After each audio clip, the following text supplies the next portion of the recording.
تفضل احكي. شكرا فريق ARA وبارك الله فيكم، ان شاء الله لكم اجر كفاله الايتام، فرحتونا الله يبارك يا رب دنيا واخره يا رب. تفضلي يا معلم. تسلموا ليك، بارك الله فيك. السلام عليكم ورحمة الله. أنا الشيخ أكرم من الشاطئ كامب. مثل الذين ينفقون أموالهم في سبيل الله كمثل Thank you ERA team كمثل حبة أنبتت سبع سنابل وميليزا يني فندي حافظ and all donors Vita Salwa and thank you very much. Now إن شاء الله the truck is left إن شاء الله. الذين ينفقون أموالهم في سبيل الله ثم لا يتبعون. السلام عليكم ورحمة الله. I am Sheikh Akram from الشاطئ كامب. الحمد لله رب العالمين. The truck water is reached. Now we إن شاء الله نعبي مياه الناس بإذن الله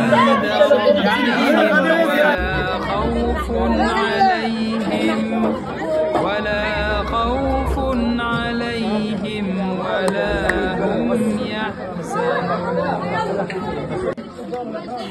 ومن يتق الله يجعل له مخرجا ويرزقه من حيث لا يحتسب ومن يتوكل على الله فهو حسبه إن الله بالغ أمره قد جعل الله لكل شيء. Baru-baru ni kan ada satu orang bilioner, orang Islam kita lucut status bilioner dia kerana dia menginfakkan hampir seluruh harta dia kan ke jalan Allah Subhanahu Wa Taala. Itu orang Islam punya contoh kan. Bilioner kan bukan nak mengkayakan diri dia, tapi dunia tu di tangan. Maknanya ambil dunia ni, ambil tapi di tangan bila masa dia lepas. Okey? Dunia ni cara kita melihat dunia kena betul. Dunia ni kita kena tengok dengan betul. Pertama, dunia kena diurus. Jangan tak urus. Ada rumah jangan tak urus. Dunia kena diurus. Dunia untuk diurus, bukan untuk dirungsingkan. Orang hari ni banyak merungsingkan dunia daripada mengurus dia. Dunia ni diurus. Kita ada rumah, urus rumah. Jangan sampai store tu dah 5 tahun tak dikemas. Kan? Tikar koyak dalam tu, kan? Blender pecah dalam tu. And vacuum rosak dalam tu, okey. Servis kereta dah 5 botolnya hitam tu, kan? Dalam tu satukan satu pakailah balik kan. شكرا فريق ARA وبارك الله فيكم، ان شاء الله لكم اجر كفاله الايتام، فرحتونا الله يبارك يا رب دنيا واخره يا رب.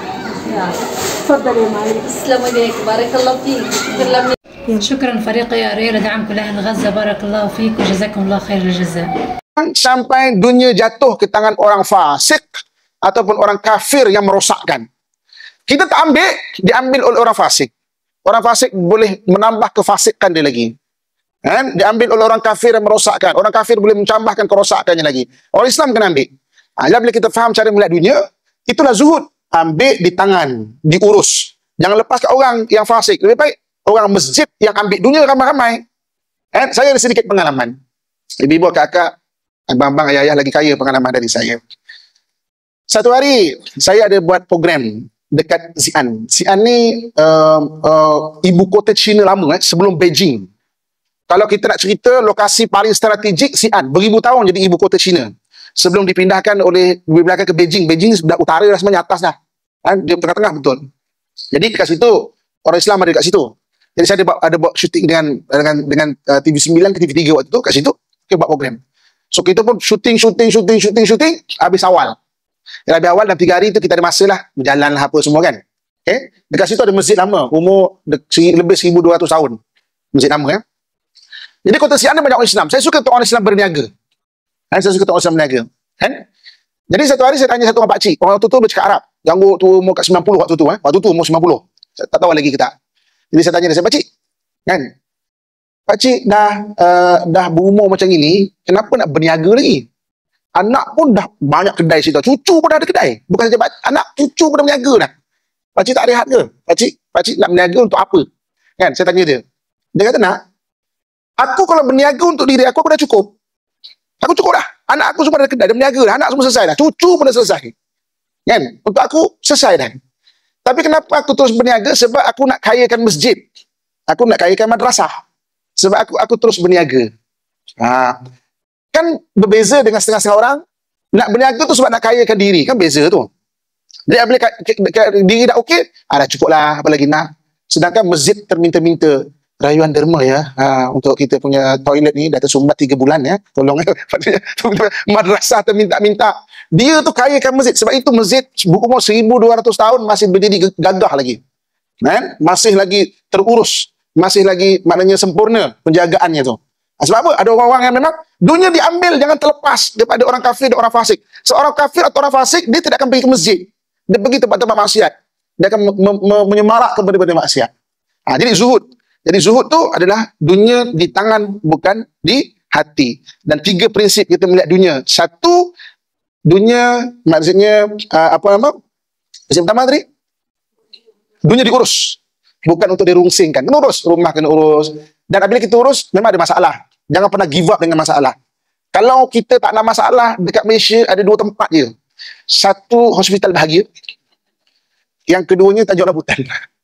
Itu tempat orang yang tenang, tak ada masalah. Selagi mana ada hidup, ada masalah. Ada. Tanyalah antara kita. Masalah kita bezanya bentuk je. Kesamaannya menyempitkan hati. Itu kesamaannya. Ada orang kewangan, pening. Ada orang kewangan okey tapi laki aku ni buat hal je kerja. Laki pula. Laki okey, kewangan okey. Menantu ni apa tak nak balik lama dah ni. Menantu pula. Kan? Menantu okey, anak okey. Apa nama, kewangan okey, kesihatan pula. Sebut, kan? Duduk lama sakit pinggang, berdiri lama sakit lutut. Hadis ke-209. Wa an Sahl bin Sa'ad As-Sa'idi radhiyallahu anhu qala, jaa rajulun ila an-nabi sallallahu alaihi wasallam faqala, ya Rasulullah, dullani ala amalin idza ana amiltuhu habbani Allah wa habbani an-nas. Qala uzhud fid dunya yuhibbuka Allah wazhud fima indan nas yuhibbukan nas. Sahal bin Sa'ad As-Sa'idi berkata, ada seorang laki-laki datang kepada Nabi SAW lalu bertanya, wahai Rasulullah, tunjukkan kepada aku amalan yang bila aku kerjakan maka Allah mencintaiku dan manusia juga mencintaiku. Beliau bersabda, baginda bersabda, zuhudlah di dunia, nescaya Allah mencintaimu. Dan zuhudlah tak ada apa yang dimiliki manusia, nescaya manusia mencintaimu. Kita belajar mengenai zuhud. Okey. Apa makna zuhud? Maksudnya dunia tu tak lekat di hati. Itu zuhud. Jadi ada orang menterjemahkan tidak lekat di hati itu dengan pakai yang buruk-buruk. Kan? Dan tidak semestinya orang pakai yang cantik-cantik, bagus-bagus, rumah yang bagus-bagus. Maksudnya dia tidak zuhud, tidak semestinya. Zuhud tu dunia di tangan. Akhirat itu di hati. Apabila dunia di tangan, bila-bila masa nak lepas, dia boleh lepas. Tak lekat ke hati pun. Okey? Bukan di hati. Kan kadang-kadang dibahaskan, zuhud tu buang dunia. Okey. Pakailah yang compan-camping. Kan? Apa pasal kak kau ni kak? Kan? Sekarang ni kan tudungnya sengit-sengit. Kan? Zuhud. Kan? Sebab satu ketika Sayyidina Umar, dia pernah satu orang datang kat dia, jalannya macam ni, tunduk macam ni. Kan? Tunduk. Sayyidina Umar kata, kenapa ni? Kan? Sayyidina Umar ambil serban dia tu, jari nak pukul dia ni. Pukul tu macam mendidik. Macam bahasa sekarang ni, macam bahasa sekarang senang faham, Macam, oh bahal, gitu lah. Bahal. Macam itu bukan zuhud. Kan? Nah, walaupun ada orang mentafsirkan zuhud begitu. Okey. Tak semua orang dapat. Tapi semua orang nak. Tenang tak boleh nak beli kat kedai. Kan? Kalau boleh beli, tenang tu habis sold out tau. Kan? Dan orang yang banyak duit akan stok banyak kat rumah dia. Kan? Dek, tenang lagi, tenang. Kan? Habislah pakcik. Tapi kalau pakcik anak yang smuggle punya dia. Kan? Boleh jadi smuggle pula. Okey. Jadi maknanya tenang tak boleh berdiri. Allah yang turunkan. Wa anzalallahu sakinata fi qulubil mu'minin. Quran sebut. Allah lah yang menurunkan ketenangan kepada hati orang beriman. Liyazdadu imanan ma'a imanihim. Untuk Allah tambah nikmat iman pada nikmat iman yang sedia ada. Orang zikir Allah akan bagi ketenangan. Kan? Dan benda tu tak boleh nak dijual beli, tak boleh cari mana pun. Kan? Lepas tu saya suka menganjurkan antara zikir yang paling mudah lah, confirm kita hafal adalah zikirkan la ilaha illallah tu banyak-banyak Okay, la ilaha illallah. Okay, orang Melayu kita terjemahkan untuk mudah faham, ilah tu Tuhan. La tiada ilaha Tuhan illallah melainkan Allah. Tapi ilah 99 nama Allah dalam rantaian Asmaul Husna yang kita baca tadi, itulah ilah. La ilaha illallah bermaksud tiada mengasihi melainkan Allah.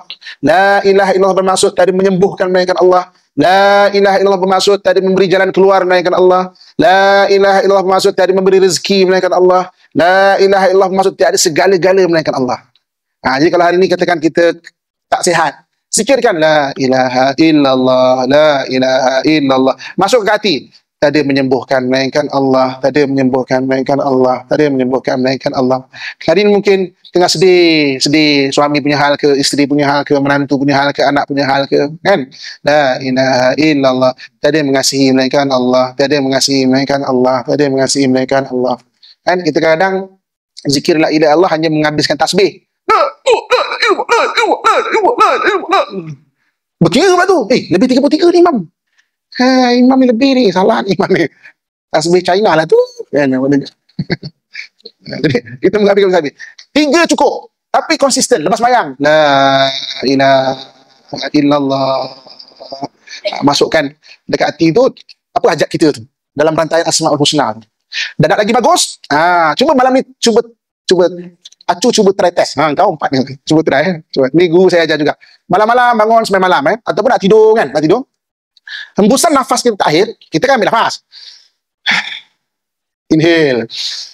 Exhale. Kan? Maknanya tarik nafas, hembus, tarik nafas. Hembusan nafas kita akhir, kan?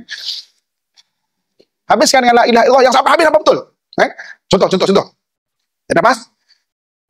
La ilaha illallah. Sampai habis nafas.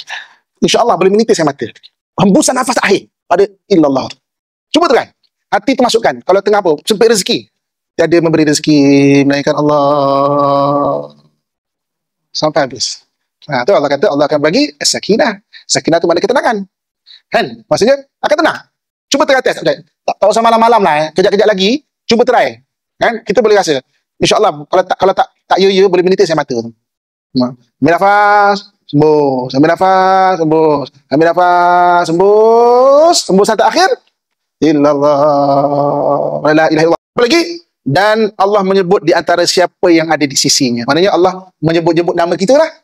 Allah menyebut-nyebut nama kita. Jadi nama kita tu disebut maknanya bahasanya Allah SWT sentiasa akan bersama kita. Kan? Dalam keadaan kita senang, susah, lebih-lebih lagi orang yang mengingati Allah ketika dia senang, Allah akan mengingati dia ketika dia susah. Okey, jangan bagi jumpa Dajjal. Ada zikir-zikir. Kita pun dah belajar surah Kahfi contohnya. Okey. Jadi apabila kita avoid susah.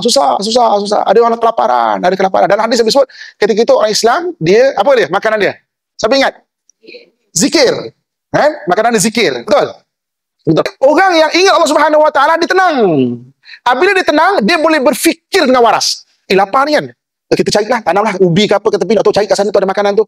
Kalau orang anxiety, dia boleh fikir. Kan duduk termenung, Dajjal tu macam mana ni kan. Kenapa zikir tu boleh jadi orang kenyang? Dari satu sudut sebab orang dikurniakan ketenangan dan dia boleh berfikir dengan waras. Apa nak buat? Betul hari ni, satu orang kena uji, depression, dia bukan boleh fikir. Duduk termenung dalam bilik. Masuk rumah, kunci rumah. Masuk bilik, kunci bilik. Dalam bilik, masuk almari, kunci almari. Kalau ada tong, masuk tong, kunci tong. Duduk, kebil. Tapi zikir, dia jadikan kita waras. Ingat Allah, ingat realistik hidup pula. Kau sedih-sedih tak makan, kau sakit pula. Makanlah pula. Itu zikir. Macam Allah kata, Allah turunkan ketenangan kepada orang yang mengingati Allah Subhanahu Wa Taala. Thanks for watching. Like, comment, share. Please subscribe. Thanks for your support.